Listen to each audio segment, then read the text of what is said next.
in the chat, people are sharing where they're from. So we've got participants or viewers from California, South Portland, Wisconsin. I'm going to mute myself. Okay. Thank you so much all for joining us. So it looks like our participant number is holding steady, and I'm so excited to get this evening started. So I am going to formally start the program. So good evening and welcome to Literally Alive. This is a series that features writers from the canon of Littoral Books.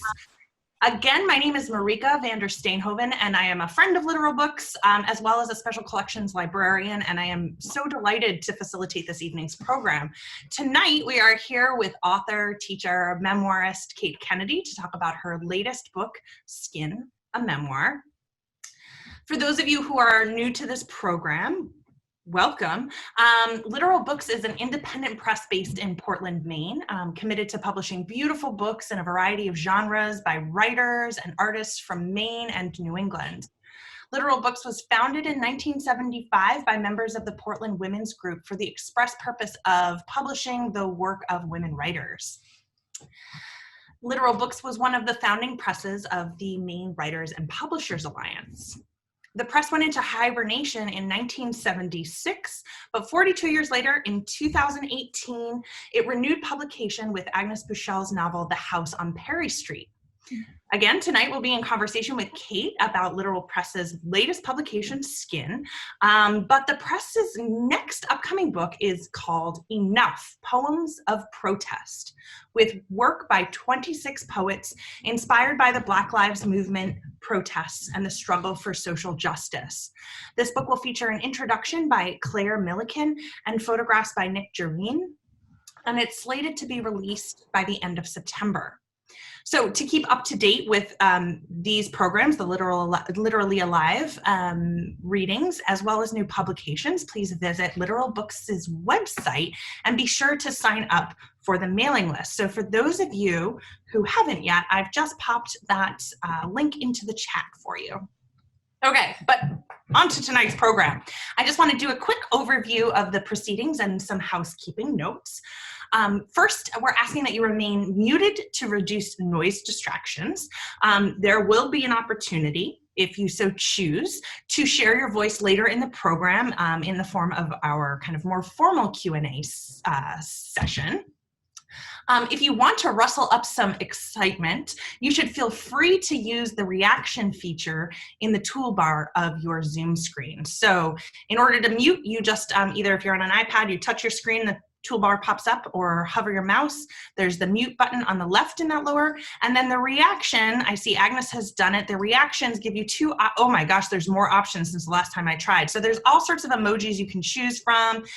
Maybe we'll just go with that party emoji right there. So feel free to engage with those throughout the reading as you feel so moved.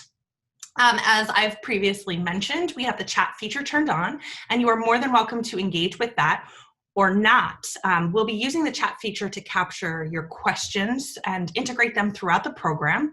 But if you find the chat distracting, you can just set your Zoom to full screen mode and the chat will disappear from your view, or you can adjust that in the bottom toolbar again. So our program is slated to run about an hour, and the format loosely is that Kate will read, I'll ask some questions, but we'd love to hear from you, so please feel free to ask questions in the chat throughout the program. And then we'll save some time at the end for you to voice your questions if that's preferable to you. As I sit here in my dining room in South Portland, so hello to fellow South Portlanders who are joining us this evening, and I reflect on this beautiful book we're about to delve into and the author's connection to her environs. What I wanted to recognize and honor is the current tribes who comprise the Wabanaki Confederacy. So this is known as a land acknowledgement. The Penobscot, Passamaquoddy, Maliseet, and Micmac peoples who have stewarded this land throughout the centuries. I respect the traditional values of these tribes and acknowledge their inherent sovereignty in this territory. For more information about advocacy and the Wabanaki Confederacy, I invite you to visit the Maine Wabanaki Reach organization site, which I've included in the chat. This land acknowledgement is something I often do in public programs, but since we're all still, meeting virtually due to the pandemic, I thought it would be appropriate to kind of ground us in a sense of place. There are lots of ways, if you are joining from elsewhere, to find out about the Indigenous people that stewarded the land where you are. So I encourage you to engage and check that out after the program this evening. Okay, so now let me introduce you to tonight's author.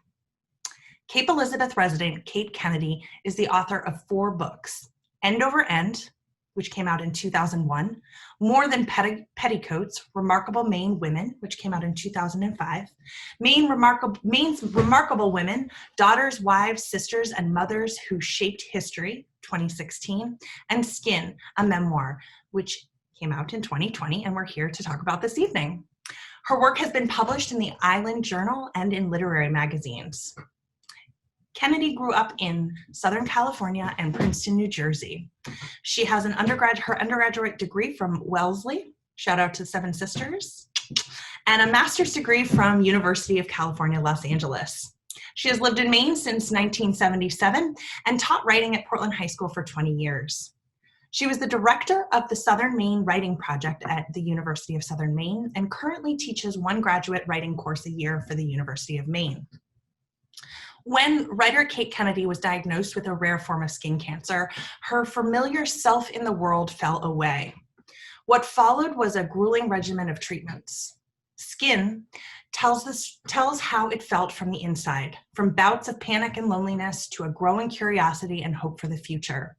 Throughout, Kate's delight in nature and her unexpectedly deep connections to fellow patients served as a touchstone for life to come. 19 months after her diagnosis, she took up her pen and began to write. Skin is the result: honest, compassionate, and wise. And if you don't have your copy, I encourage you to get one. It is a beautiful book, both in word and in physical form. Hi, Kate. It is such an honor and a pleasure to be here with you this evening. I've gotten distracted looking at who's here. It's quite wonderful. This is like that old television show, This Is Your Life. My friend Kathy from the age of 3, and people that I went to elementary school with and high school and college, and friends beyond that, every work piece I've ever had. So anyway, here we go. Thank you so much. It's a delight to be here. Because I'm a writer, during the time I had cancer, one of the few things I could do to keep myself was to write. So pretty much every day, without much concern about what it was that I wrote about what was going on, and pretty much all that was cancer. It got to be something of a one-note samba, me going on and on and on about cancer. But it was a day book, and I never planned to share it with anyone. But after I had finished treatment and was slowly recovering, I felt, I'm not really done yet. And I would like to, why waste all this material? Doesn't that sound like a writer? Why waste all this material I took notes on, and see if I can make, I would say in a small way, a piece of literature, which was my goal. I had read cancer memoirs, a few of them anyway, and felt that people didn't seem real to me. They were so heroic and just really amazing in how plucky they were. And my experience wasn't one of having a great lot of pluck, but I wanted to be as honest as I could, and also have a good time with it, write about nature. I live in a beautiful place with 2 acres of land, and I wanted to honor what I had looked out at my window. In some ways, it was like now. We're all pretty much sequestered, aren't we? We don't go too far out of our little bailiwick, at least I don't, being of a certain age. So it's like that in the sense that I noticed more than I had noticed before, and I wrote it down. Anyway, let me start. I'd like to read you the very beginning of the book, which starts with a dream. For any of you who've had classes in writing, I've often at least been told, whatever you do, don't start with a dream. It's like kiss of death. Okay, so here we go. This is a dream. It's a real dream because this is a memoir. Years ago, long before melanoma, I dreamed a face. It wasn't mine and it didn't belong to anyone I knew. It was a young woman's face, round as a sand dollar, filling the frame of my dream without room for a neck or body parts, without the context of motion or landscape. Months, even years passed, and I'd forget about this face like a moon.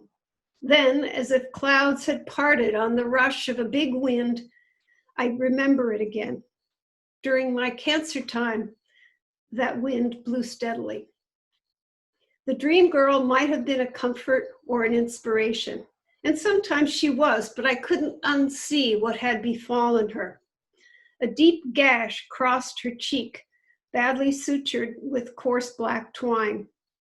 The thing that stuck, she was smiling. Her whole face glowed, lit from inside.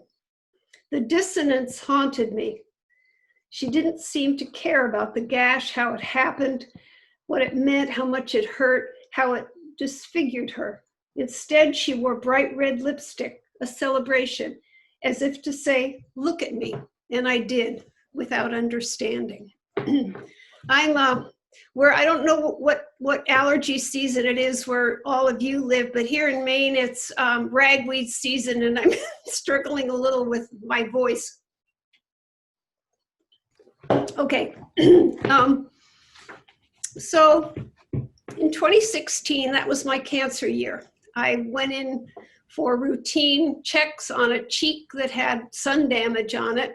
And one year, 2016, there was a little thing that looked like a white freshwater pearl, right there. When I went in to have it looked at, the doctor took it out and biopsied and then called me 3 days later. So this is that scene.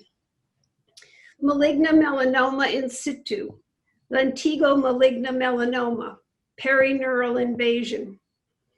A lifelong worshiper of words, I felt like a beetle on the pin of phrases I couldn't fathom, except to know they conjured a host of troubles. Within a few hours, Nate, that's my husband, I think he's here, somewhere out there, we were sitting at Plastic and Hand Surgical Associates. I on the exam table, he in a padded metal chair. Dr. K, the plastic surgeon, explained exactly what needed to happen and why. He was young enough to be our son. His news was bad. Few details registered except that he and a surgical oncologist would operate together. Dr. McGee's arena was metastasis. After radionuclide dye was injected into the tumor and traced to the lymph node it drained to, he'd remove it for biopsy. Then Dr. K would take over. His job to excise a chunk of my cheek that would be biopsied too. It's algorithmic, he said, when I asked how much flesh he was going to remove. The goal was 10 millimeters of clean margin all around. At the end, he'd cover the site with a graft taken from my neck and shoulder. Putty-faced and lined with worry, Nate looked older than his 74 years. But then he leaned forward and asked in his disarming way, "So will you use pigskin?" I laughed. I couldn't help it. Aghast, Dr. K frowned at us both. "It's not funny," he said. "It's very serious." I nodded, feeling chastened, as if Nate and I, two junior high cut-ups, had pranked the student teacher. Yet there was something beyond our nerved-up foolishness I needed him to understand. "It's how we handle serious things," I said. So Marieke, Thank you for sharing. Thank you for sharing those two particular excerpts. I was, the word suture in the opening paragraph, it caught me. It was such a visceral, response I had to that.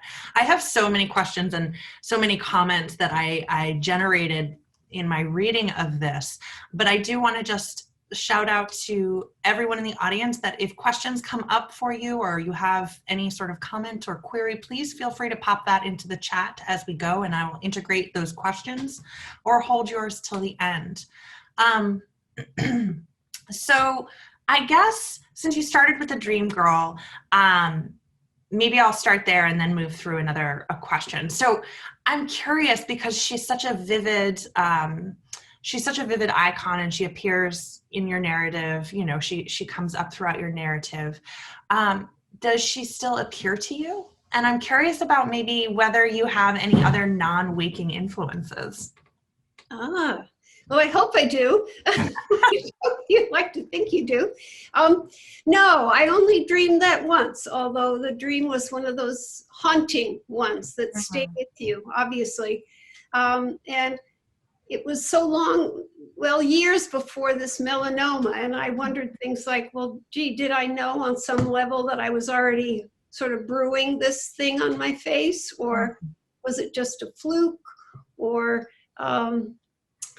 but influences, waking influences, I'm so affected by the natural world around me, by things I read, by things people say. I guess like all of us, I'm a bit of a sponge. Well, and that was another one of my questions. The narrative is so grounded in observations of the natural world, watching it, taming it, gardening it, and the destruction of it. I'm curious how you came to, and you've spoken a little bit to this, but how, just if you could talk a little bit about how you came to ground your narrative in this way. And I'd love to hear about your relationship to nature and places, nature and place, I guess, that informs your writing, specifically in this book, but maybe also more broadly in your writing practice. Well, as I said, during my cancer time, I pretty much stayed at home. For a while after I'd had surgery on my face, I really didn't want to take that face out into the world. I was actually pretty proud of it for having taken one for the team, but it didn't seem fair to foist this icky looking thing on people. And I needed to recover from a whole bunch of surgeries and skin grafts and that sort of thing. I've always loved to garden. I love nature. We live on 2 beautiful acres, and my husband was a practicing landscape gardener, still is at our home. And during the course of my drama, he was preparing for us to be on a Cape Elizabeth garden tour, which was a fundraiser for the Arboretum at Fort Williams Park. So I just soaked all of that in. I didn't do much work. I wasn't very helpful, but it certainly was within me. And living things, when the people that you are around who are receiving treatment are looking pretty dismal, the natural world looks pretty good. When everybody's white faces anyway are kind of pasty faced and struggling with pain. And I love the birds. I could watch the babies fledge, and I could ooh and ah over all kinds of growing things. In fact, I'll read you a tiny bit if I can find it.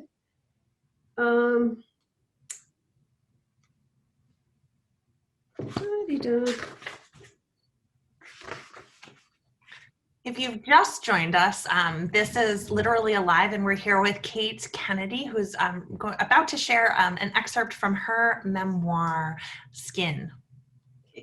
Each mid-May, as if on schedule, I lose my head, a form of spring fever, only bigger. Because the chance of a cancer recurrence, I was waiting for a biopsy result, seemed remote. Spring giddiness came upon me that year too, at least for discrete green pods of time. I'd feel hectic unfurling and budding and vining in my veins, the desire to nuzzle compost, to buy a pretty pastel dress. I'd finished teaching an online class, And the writing cabin was open for business. My husband built me a little cabin, a 6 by 8 foot beauty on our land where I like to write. So Lulu, like me,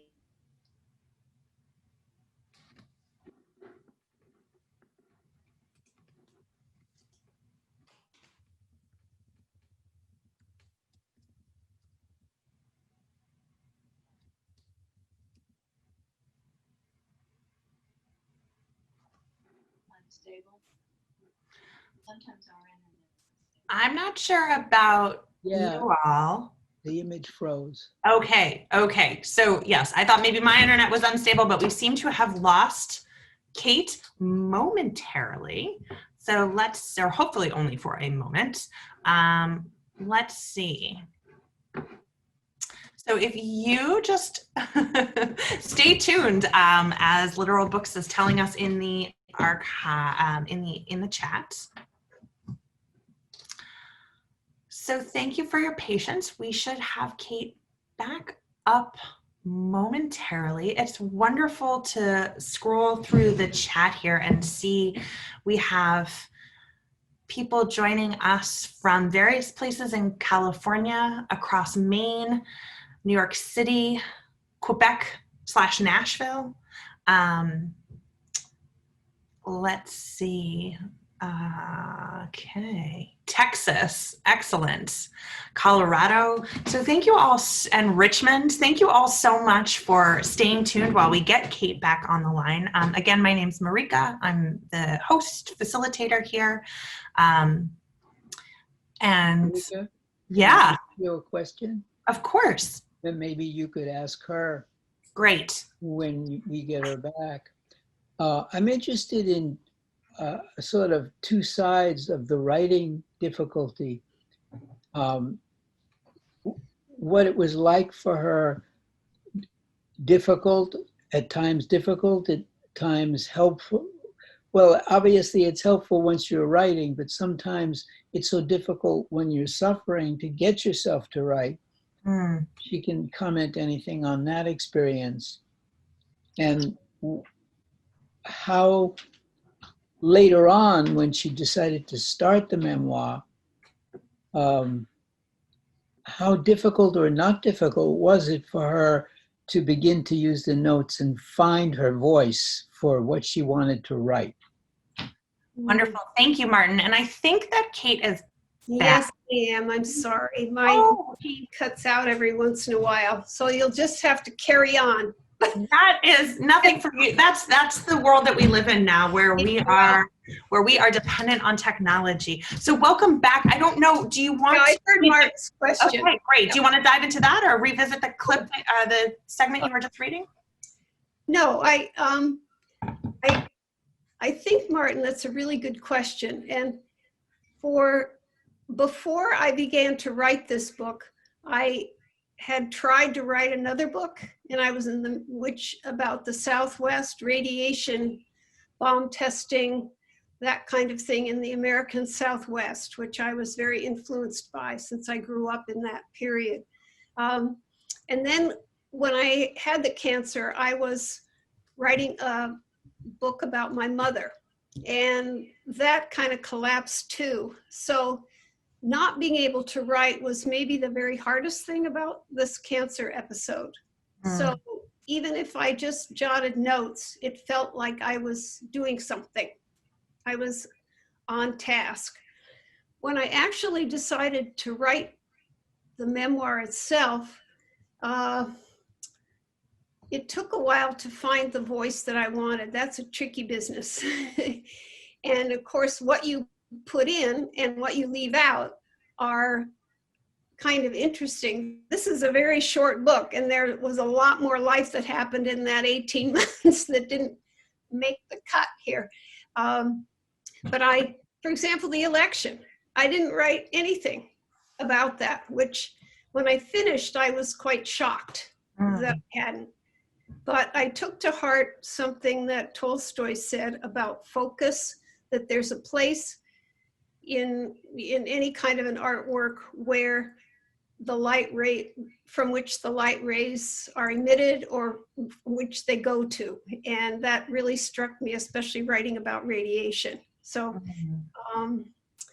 but it was very painful to write and also somehow cathartic, although it didn't feel like that was my major motivation. I wanted to come away from this time with something in my hand, a product or a, you know, I was pretty craven that way, I guess. I was particularly struck by your clear love of word and language throughout the book, both explicitly and then sort of implicitly as well. And something I've thought a lot about is how the language of war or violence is used to talk about the experience of cancer. And you articulate this so wonderfully. I had worked on an exhibition of the artist books by Martha Hall, who I'm not sure if any of you are familiar with her work, but she was a book artist who was based in Maine, and started creating artist books to document her experience with her journey through cancer. And as I was working on this exhibition, it was amazing to try to write labels that didn't use that language of fighting and battling and, you know, so I'm curious to hear your thoughts on this. And I think that this sort of dovetails with Martin's question, or perhaps digs into the language piece a little bit more, but I'd love to hear your thoughts on this and whether writing this book has offered you new ways to discuss illness or disease. Yeah, I'm not so sure about that, but I sure really don't like it when I read obituaries, which I'm a reader of obituaries,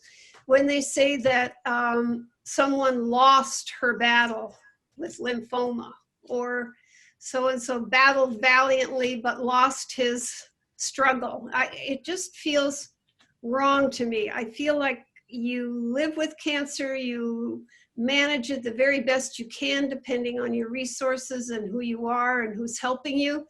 And then you live or you die, but you will anyway. so it's funny. The vocabulary of war has always bothered me, although it's so prevalent among us. I would like to read something that's a little more upbeat because I see so many dour-looking faces. I'm so happy to see you. I don't want you to look so dour. Well, maybe you won't think this is funny. It's kind of dark, but anyway. This is back again in the office of Dr. K, my beloved plastic surgeon. So I went in again. I would need another operation, and that was fine. I felt I could do incisions. I knew about handling that.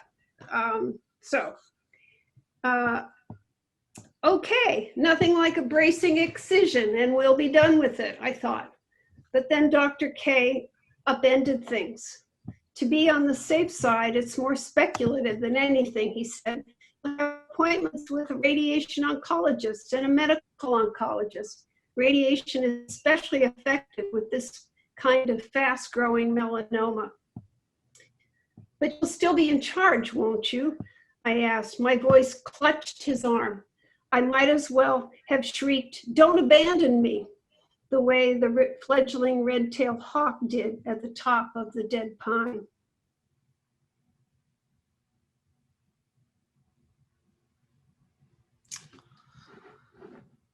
Oh no, we seem to have lost Kate again.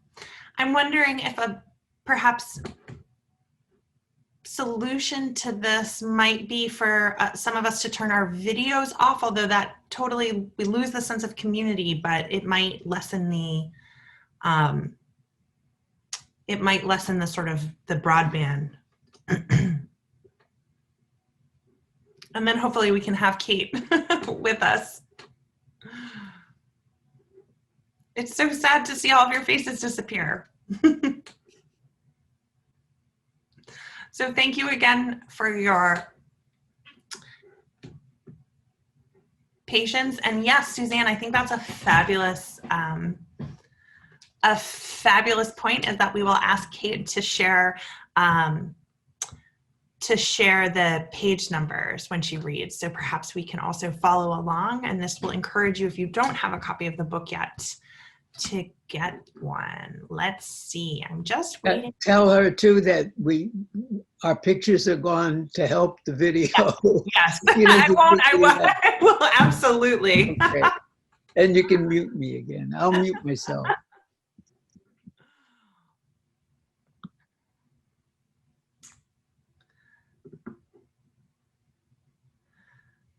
Gail, thank you for sharing your idea about her video feed. I think we want to try to feature her just so we can all kind of share in that experience. Let's see, I'm just waiting to see where she is. So thank you again for your patience and holding with us.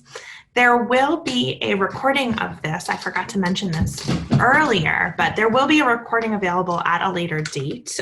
So you can feel free, and we'll probably edit out these dropped moments. But it'll be available for you to share with friends and family moving forward. I'm just scrolling through the feed to see if she's back on yet. Not quite. Okay.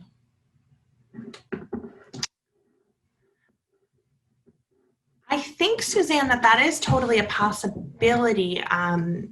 Once we have the recordings for the Littorally Alive, although I'm making promises that I can't keep because I'm not in charge of these things, but I will pass these on to the powers that be, Robert and Agnes, who are both on this call now, about sending an email out when the recording is ready. And also, if you sign up for the email list, if you haven't already done that, please do, so you can stay abreast of updates and publications and things like that. So while, again, we wait for Kate to join us again, I don't see her name quite in our list yet. Does anyone else have any questions that they either want to unmute and share and we can document to share with Kate, or type into the chat and we can get some questions in the pipeline to share with her?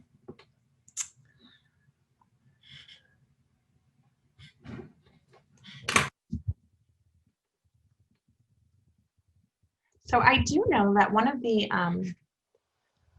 upcoming Littorally Alive that you should stay tuned for is a program with the designer, Lori Harley, the designer of many of Littoral Books publications, but specifically this one, if you picked up your copy, and you'll know that it is just an absolutely gorgeous book with some wonderful transparencies, lots of photos, and just a really thoughtful actual physical design of the book. And so that's a forthcoming program that we're going to be putting together to talk about book design and to talk about the inspiration of the actual physical book, which I think is a really fun thing. A fun thing to think about and talk about in this world where we're all here digitally. And of course, I'm seeing now that there's a question here of about whether there's an ebook, and that is a great question. Kate, welcome back. Oh my God, you should have heard me. My husband said there probably was a hot mic. You should watch your language. I was running around the house swearing every word I knew and a few I didn't even know. So anyway, Marieke, well done, whatever you said. Oh, well, it's so lovely to have you back and hear your voice. So I'm trying to think of where we left off, but I think it was a... I know exactly where it was. Burned into my brain. Okay, though the waiting room, we're back at Plastic and Hand Surgical Associates. Though the waiting room was an ever-changing parade of broken fingers, neck tumors, burns, severe acne, and potential liposuction, I had come to recognize the potted plants and my colorful fish friends in the aquarium. Once inside the warren of exam rooms, I was met with neither pity nor dismay. I was just one of the regulars, as if P&H were a neighborhood pub and my usual spot happened to be on an exam table, not a bar stool. Each visit I gladly kibitzed with Charlotte, Dr. K's young assistant, whose sheen of long black hair and bright teeth lit up the narrow hallways, and with Suzanne, who managed his practice and always seemed delighted to see me. Suzanne of the big gold jewelry and paprika hair, Suzanne of the gift for gab and revolving holiday manicures, Suzanne whose friendliness had buoyed me from winter into spring. Of course, it was her crackerjack efficiency that had kept the whole medical show afloat. Over the years, my sister Mariana and I had taken our mother to doctor's appointments, and we'd roll our eyes at her relentless chit-chat. She knew the names of nurses' children, asked about school schedules and soccer games, wanted details of the doctor's latest vacations. No matter how pro forma or painful these appointments might be, she treated them as potential avenues to intimacy. Don't complain about your symptoms, ask how they are, she'd say. At the time, this penchant had embarrassed me, but now, as I write about my P&H cancer days, it's my mother's words I use, gift for gab, crackerjack efficiency, and it's her craving for connection I channel. Yes, I'll still be in charge, answered Dr. K, concerned, I think, at the vehemence behind my question. You can come here whenever you need to.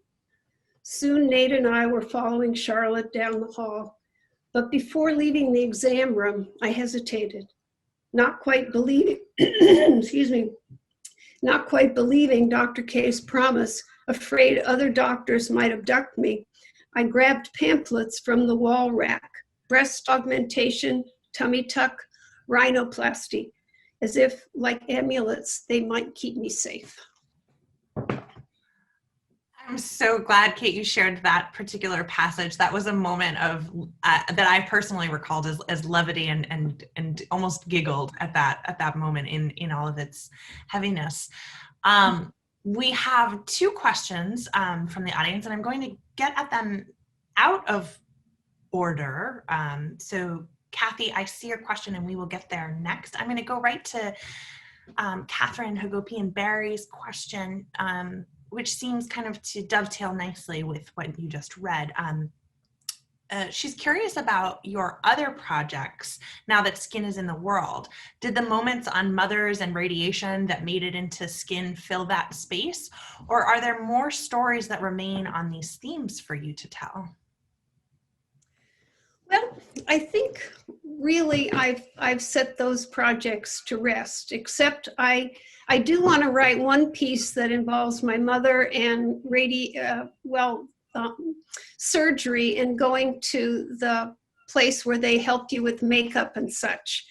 I'm not a makeup person, and suddenly I was having my face covered with foundation, and the blue dye in my cheek bled through, and it looked just like something out of a horror movie. But I wanted to write about that because your relationship, a woman's relationship to makeup, may say a lot about her relationship to what she had growing up. And that's just always been really of interest to me. For example, for a while in high school, I really reddened my cheeks to the point of a little much.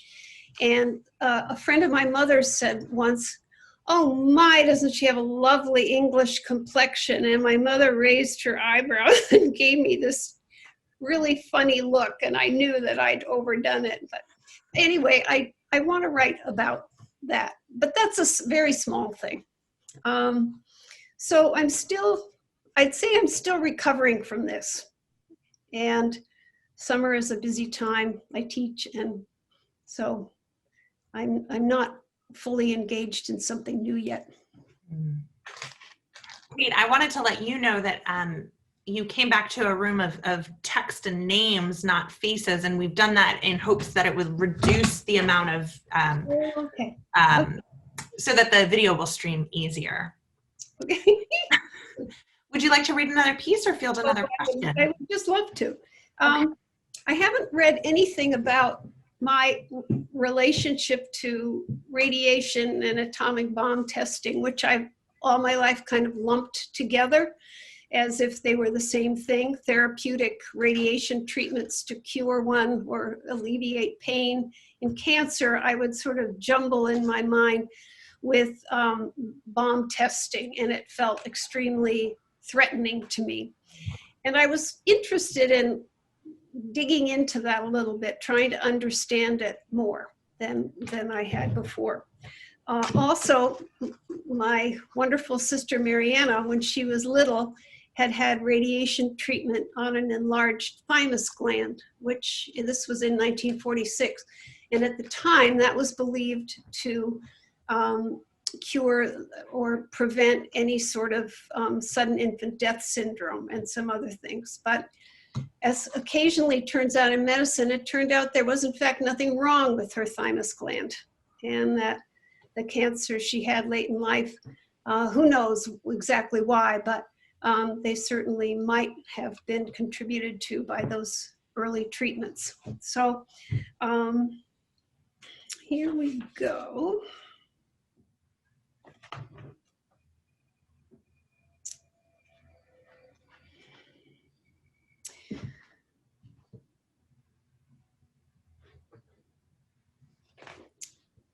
But what happened to my sister, in fact, was 70 years before I was having radiation treatment. So that's an eon in medical advancements. And I felt like I was really being quite irrational about it all. But that was 70 years ago. Radiation therapy, with its increasing precision and targeted dosage, had progressed light years beyond those days, a medical eternity. After all, I'd survived making of a mask, which I wore a plastic mask bolting my head to the radiation table so it wouldn't move during my treatments of my cheek. I'd survived mask making. I hadn't screamed or ripped out of my constraints. In fact, when it was over, Dr. P, the radiologist, and his team, with genuine enthusiasm, said, "Good job."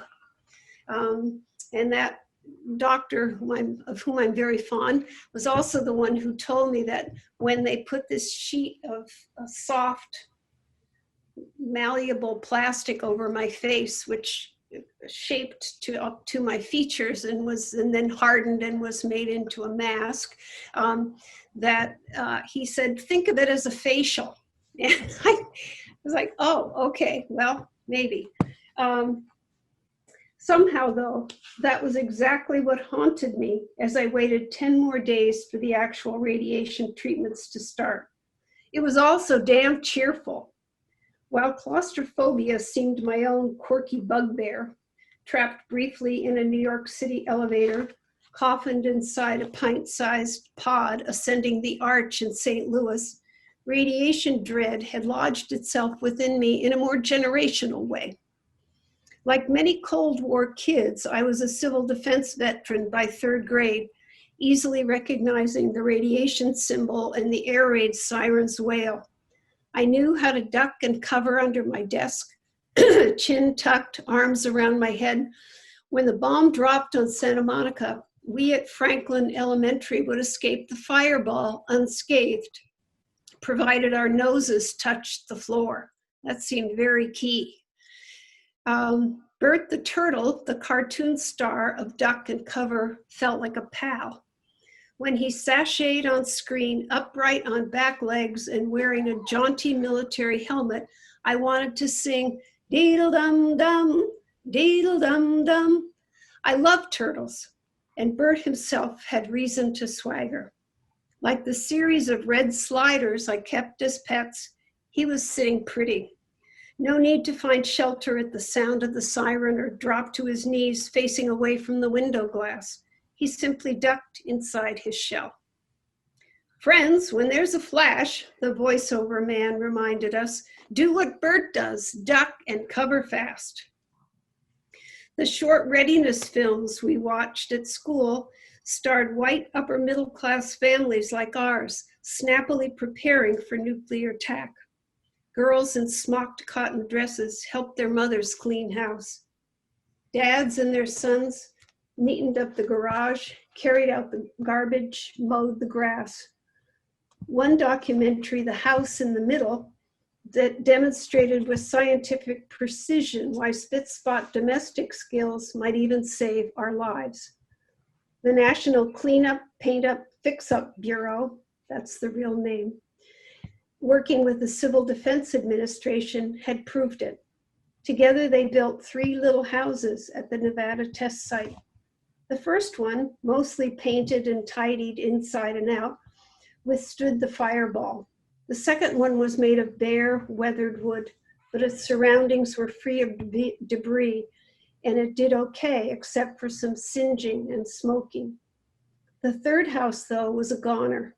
Even before the bomb detonated, we shook our heads at how squalid it looked. Its yard strewn with trash and tumbleweed. The threat of nuclear war, explosions, fireballs, fallout, seemed the very air we breathed, the words we let pass through us without realizing we absorbed them. The eventuality of atomic Armageddon on the one hand, magical survival on the other. These dwelled within us, conflicting but unspoken. At least they dwelled in me. At Franklin Elementary, we never, quote, shared our feelings or debriefed as they do nowadays. Questioning Bert the Turtle's whistling optimism or the Readiness Film's Cold War tips for doomsday prevention seemed unthinkable, implying as it did that I was conscious enough to label what I was feeling. I wasn't. In retrospect then, I see how upbeat phrases to calm other radiation patients in waiting, phrases like think of it as a facial and good job, might create shockwaves of alarm in me. Mm-hmm. And then there was the health of my new skin graft to worry about. Only 6 weeks had passed since Dr. K had sewed it to my face. It came from my lower belly. Sometimes I thought of it as a being separate from me, part of my body, yes, but with its own distinct history. Out of the blue, this patch of belly skin, abducted from its home turf, had woken from anesthesia in service to a face. Even in the days when I'd worn a 2-piece bathing suit, that skin right above my pubic hair had rarely emerged from the shadows. Surgery, though, plunged it into the plein air life of a cheek, exposed to daylight, to sun and rain and wind, and now it was to be assaulted by radiation.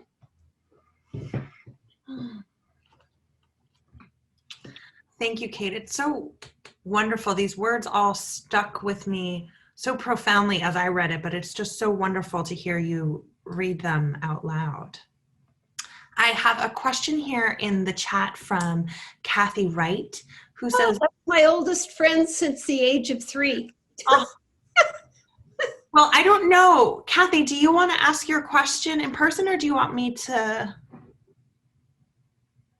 read it out loud? If you do want to read it, you can unmute. Hey, I just, the way Katie uses metaphor is so seamless and gorgeous. And I thought, because she's also a writing teacher, she might be able to talk a little bit about how on earth she does that. She makes it seem that you can use metaphor and meaning with such depth.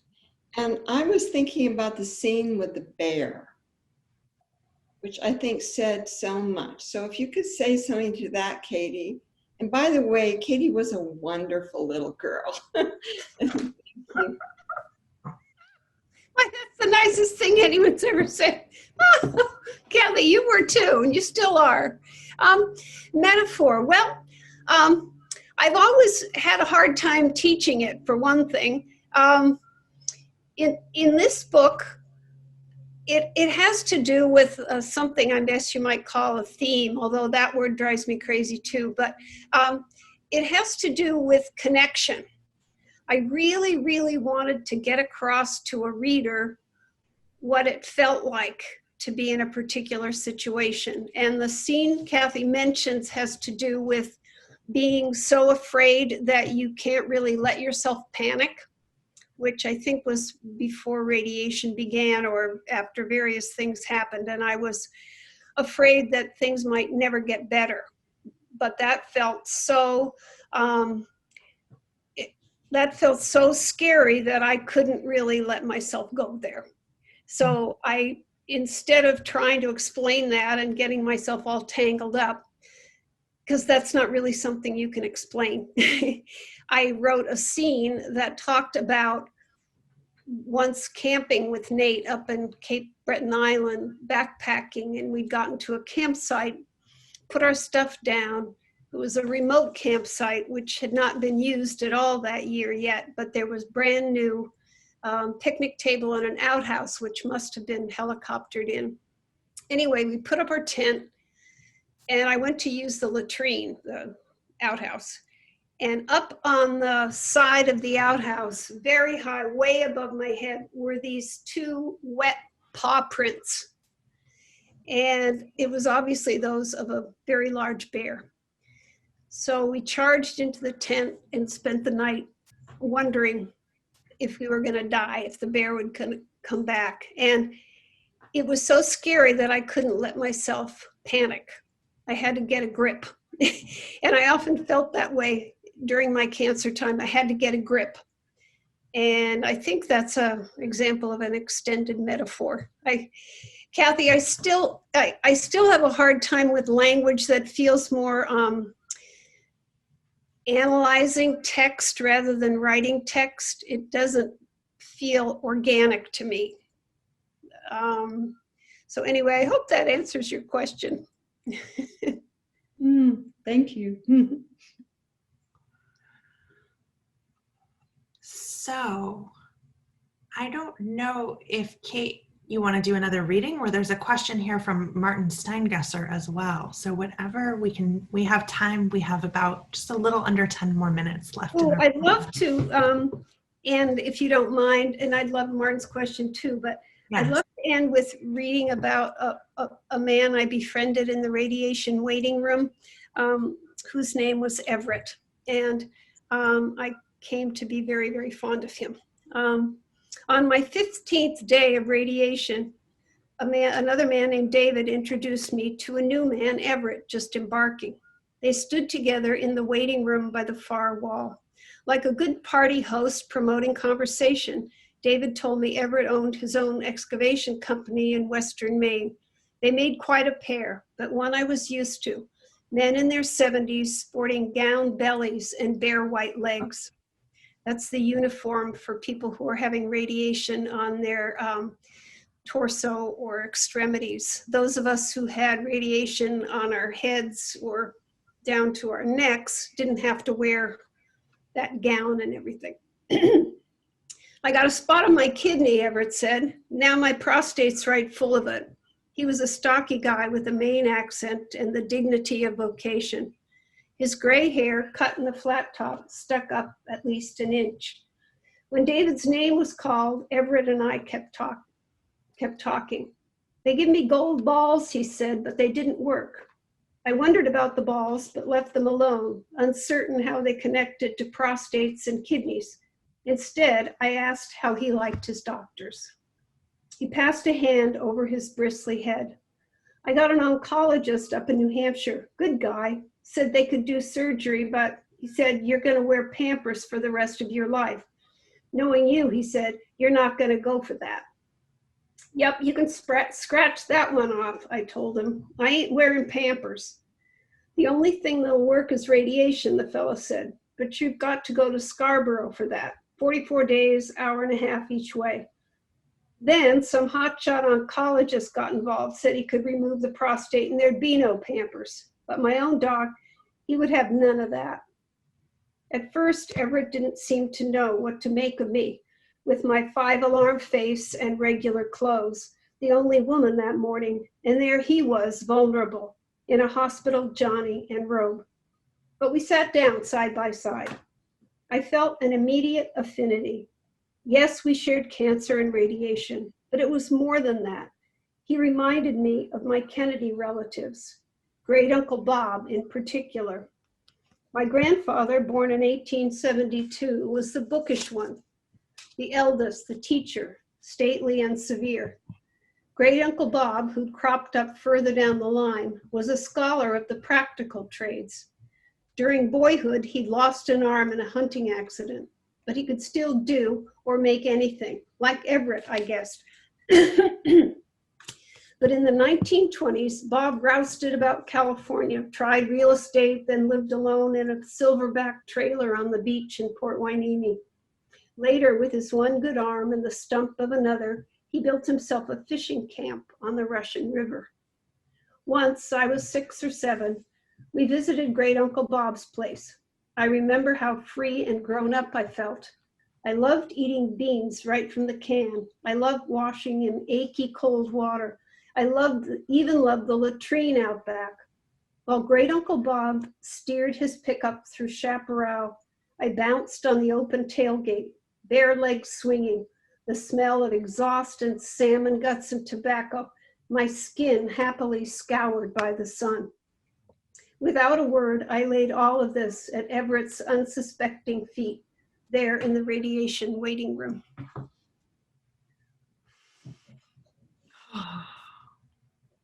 Thank you. You're welcome. Thank you. It looks like we have time for a few more questions. There is, again, the question from Martin, so I'll ask him to jump on, and then a question that's lovely from Sarah Schmidt. So Martin, if you want to unmute yourself and ask away.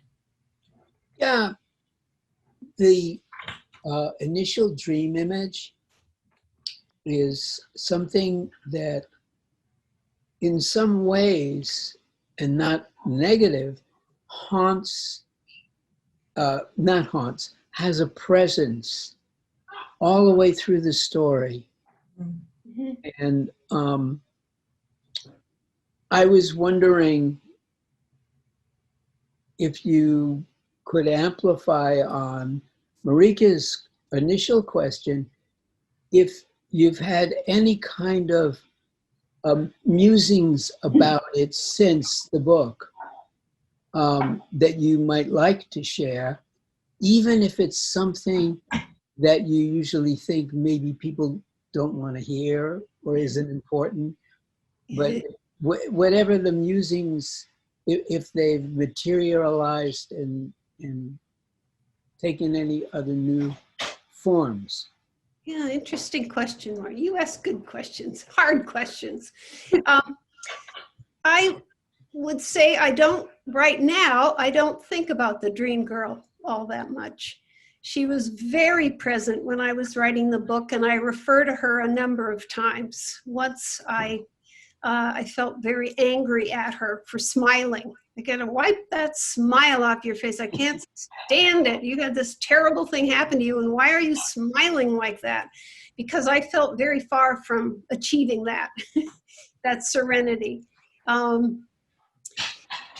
Toward the end of the book, in a way, I just let her be. I left her behind because she was a round face without a body and floating through space, kind of.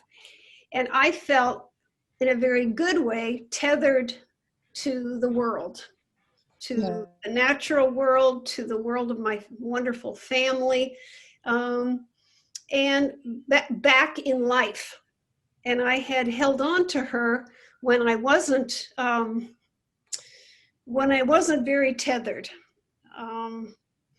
So she just a little bit has drifted away, though I may well think of her often again. She's a reminder to sort of do the best you can, or don't sad sack stuff. But it was much deeper than that. That's kind of schlocky. I don't really mean that. I take it back. Well, I want to be mindful that it is 8 o'clock on the nose, but I think we should squeeze in at least one more question. Before we squeeze, I would just like to thank all the people who helped make this book happen. I'm sorry I didn't at the beginning, especially Agnes and Jim Bichelle of Littoral Books, the designer Lori Harley, who is amazing, to you, Marieke, and to Robert, who's the wizard behind the action. Poor guy, he must have been dying when my machine went off. When you couldn't see me because he's the tech guy. And to my very close friends and family members who are here or not here. Eleanor Morse and Mary Cushman and just so many people. I can't even, Kathy, think to name you all, but I'm very, very grateful. So that's that. Wonderful. That kind of gets at so many themes of the various different types of communities that come up in your book. I want to end on Sarah Schmidt's question. So I don't know, Sarah, are you still, I think you're still here. I don't know if you want to ask that question or if you want me to. Oh, I think we've lost Sarah. So I'll just, I just love this question, so I wanted to squeeze it in.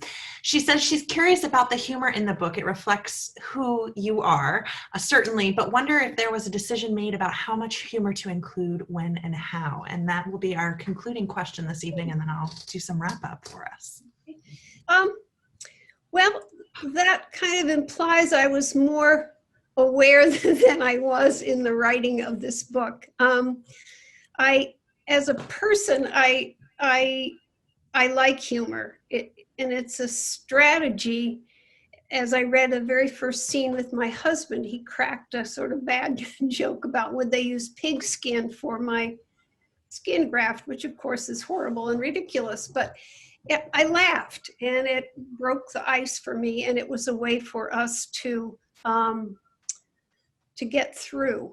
And he would call me funny names like Hannibal Lecter or with the mask, or I mean terrible things that even saying them, but they were so funny and sweet that they really saved the day. And I find that having any remote kind of humor, whether anybody else thinks is funny, is a way to keep one's courage, at least, to stay afloat. Oh, wonderful. Kate, this has been just so wonderful. Thank you so much for sharing your work and your time with us this evening. If you don't have a copy of Skin, I encourage you to go to literalbooks.com and purchase a copy. It is such a powerful read. Kate, if you haven't scrolled through the comments yet, there are some wonderful comments about people's experience reading the book, and words much more eloquent than mine that talk about people's experiences of reading the book. So thank you. It has really just been such a privilege to share space with you. I've enjoyed so much of our correspondence going back and forth about this evening. And I'm so grateful to have been a part of this event. I also want to thank Robert Diamanti for our tech support. He's the producer this evening, graphic designer, and so much more. He puts so much wonderful thought into running things smoothly. He is there behind the Littoral Books logo, so thank you, Robert. And also gratitude always to Jim and Agnes Buchel for their visionary work at Littoral Books. And of course, last but not least, thanks so much to each of you for joining us this evening. I'm sorry we had to turn off our screens, but it's so wonderful to have a community come together from such disparate and faraway places and to talk about such a wonderful book and to listen to Kate share her thoughts. So thank you all so much. And we will see you next time. Don't forget to purchase a copy of the book. Sign up for Littoral Books website where a forthcoming recording of this talk will be featured, and have a fabulous evening. Be well and take care of yourself and each other, and we'll see you all soon. Thank you so much, Marieke. Thank you. Thank you, Kate. Thank you. Hey, Katie. Oh my God. Hey! Hey. Oh, Suzanne. Hi. I'm not here. Oh my God. Can you believe it? The whole entourage, Kate. The whole entourage. We're all here. Wow. Yes. Wow. Just looking through who you are. Connie. Oh my God. Connie the Bold from 4th grade. Aw, Oh, Sarah Downing Ford. Oh my God, Rachel Green. Oh my God. Hi, neighbor. Marcia's here. Hi. Oh, hey.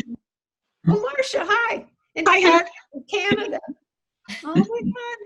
That's pretty. And it's a good thing they've got my name in front of it. Otherwise, you'd never know who I was. Yes, I would. I totally. Jane McDonald. Oh my goodness. Hello. Hi. Hi. Hey, Megan and wait, who we got? Megan and Caitlin. Hi. Hi. Peter Awesome Paul job, from Jay. high school. Hi, Peter. How are you? Wow. Hi, everybody.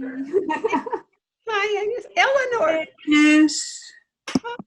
Oh my gosh. Thank you so much. You. It was wonderful. Oh, thank you. You were kind to hang in there with all this. Oh, it's wonderful.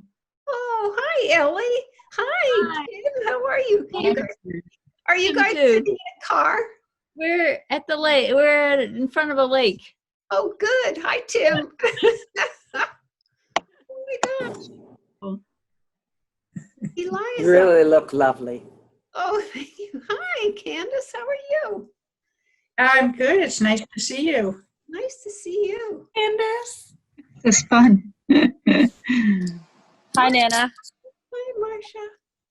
Hi. Sudi. Thank you, Sudi. No, you're welcome. I can't seem to get back. But No, that's fine. I see your name. Daniel. Oh my gosh. Hi, Daniel. Marianne, where's my sister's here too? Oh, where, Wow. Wow. where is Mariana? Oh, no, where Mariana's. She's not here Where is anymore. she? Where is she? I can't. Anyway. Her photo's on, just not her video. She had her video on earlier. She did. Oh, good. Thanks, Rachel. Annie. Hi, Annie. Oh my gosh. See, this is what I wanted to do the whole time. Yeah, just to acknowledge everybody. That's so cool.